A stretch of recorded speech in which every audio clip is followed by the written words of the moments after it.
క్రీస్తునందు ప్రియ సహోదరుడా సహోదరి, మీకు నా హృదయపూర్వకమైన వందనాలు తెలియజేస్తున్నాను. ఈ శుభోదయం నుండి ఈ దినమంతా మీకు ఆశీర్వాదకరంగా మారాలని కోరుకుంటూ ఉన్నాను.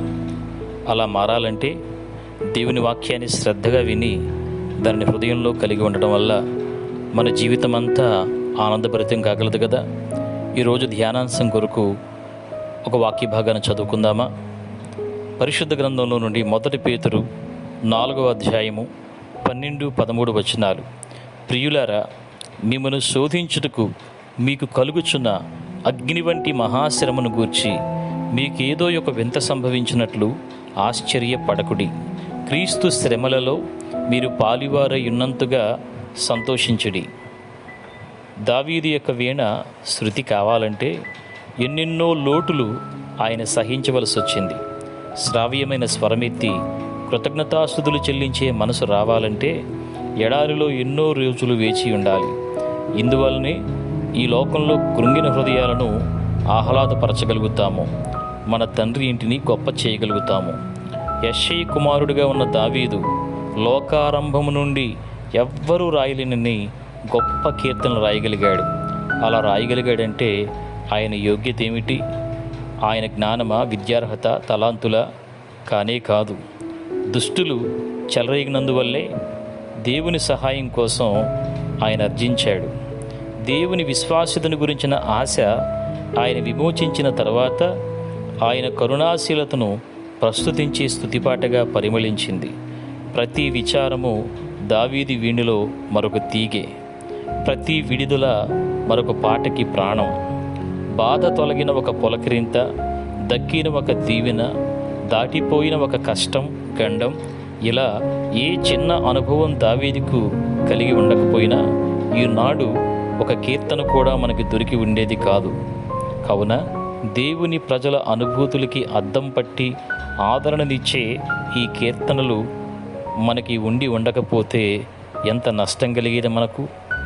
దేవుని కోసం కనిపెట్టడం, ఆయన చిత్త ప్రకారం బాధలు అనుభవించడం, ఆయన్ని తెలుసుకోవడం, ఆయన శ్రమల్లో పాలు పంచుకోవడమే, ఆయన కుమారుని పోలికలోకి మారడమే.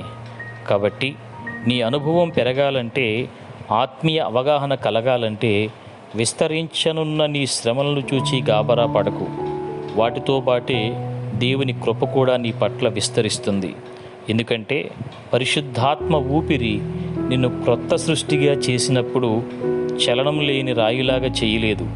నీ హృదయానుభూతుల్ని ఇంకా మృదువుగా పదిలంగా ఉంచింది. పౌలుని దేవుడు నమ్మకమైన వారుగా ఎంచాడు కాబట్టి తన పరిచర్యకు నియమించాడని 1 తిమోతి 1:12 మనం చూస్తూ ఉన్నాం. కావున మన జీవితంలో ఎదురయ్యే ప్రతి శ్రమ, ఎదుర్కొనే ప్రతి శోధన ప్రభువుకి మనల్ని మరింత సమీపంగా చేసి, ప్రతి విధమైన సుడిగాలి, పెనుగాలి, ప్రతి విధమైనటువంటి గందరగోళం, తుఫాను మన జీవితాల్లో దేవుని సన్నిధిలో దివ్యానుభూతులను కలగజేసి అద్భుతమైనటువంటి స్తుతి మధురిమలను మనలో రేకెత్తించి స్తుతి గానాలతో మన హృదయాన్ని నింపి క్రొత్త భావాలు, క్రొత్త ఆలోచనలు, క్రొత్త పదాలు మన నోట పలికింపచేసి స్తుతి గానాలుగా, స్తుతి గీతాలుగా, నూతన గీతాలుగా మన నోట నుంచి ఉద్భవించడానికి కారణమవుతాయనే సంగతిని గ్రహించి అట్టి అనుభవాల గుండా వెళుతున్నప్పుడు ఎక్కడా కృంగిపోక విశ్వాసమునందు మరింత వర్ధిల్లుతూ దేవుని నామాన్ని ప్రస్తుతి చేసి ఒక క్రొత్త గానాలాపన మన నోటి వెంట రావటానికి దేవుడా పరిస్థితిని మార్చుకునేలాగా మన దృక్పథాన్ని కూడా మార్చుకుందామా? అందుకొరకు పరిశుద్ధాత్మ సహాయాన్ని వేడుకుందామా? దయగల మా తండ్రి, ఈ చిరు సందేశాన్ని ఆలకించిన నీ ప్రజల జీవితాల్లో ఒక నూతనమైన కార్యాన్ని జరిగించండి.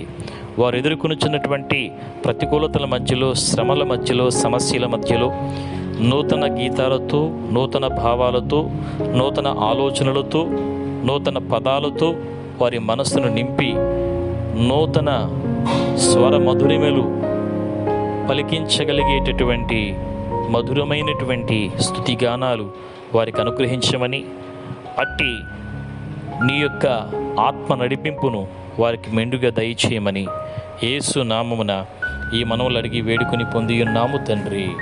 ఆమెన్. దేవుని కృపా సమాధానాలు మీ అందరికీ సదా తోడే నడిపించునుగాక. ఆమెన్.